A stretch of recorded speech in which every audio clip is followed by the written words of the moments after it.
Жоқ, бауырым, түсінбедің сен. Камер Мен нет. қазақпын. Мың өліп, мың тірілген. Мың өліп, мың тірілсем де бір қырғызға жете алмадық қой біз. Сендерге жету бізге қайдан деймін. Қырғыздарда мықтылық бар да, бірлік бар. Қазақтарда ондай жоқ. Обидно. Бізде бірлік жоқ, бірлік. Сендерде бірлік бар. Сендерге қызығамыз біз.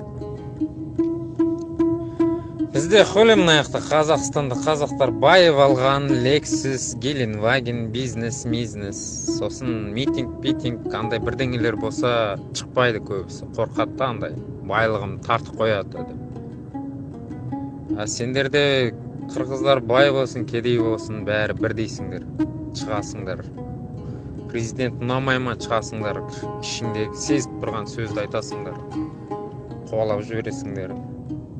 Сендерге одним словом қызығамыз, бауырлар, қызығамыз. Әттеңе қырғыз боп туылғанымда ғой.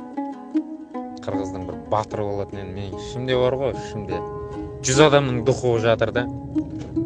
Бірақ жалғыз адам поляда жауынгер емес дейді. Орыстар айтады, один в поле не воин дейді. Мен сияқтың қасында бір 100 болса ғой, баяғыда жаманды алып жақсыны қойып қоятын едік қой, баяғыда. Сол үшін бауырым, мен саған қызығам. Сенің қырғыз екеніңе қызығам. Осындай қырғыз досым бар екеніне қызығам. Вообще сен бар екеніңе рахмет бар ғой бұл өмірде. Сенмен танысқаным үшін, сенмен дос болып қалғаным үшін өкінбеймін мен ешқашан.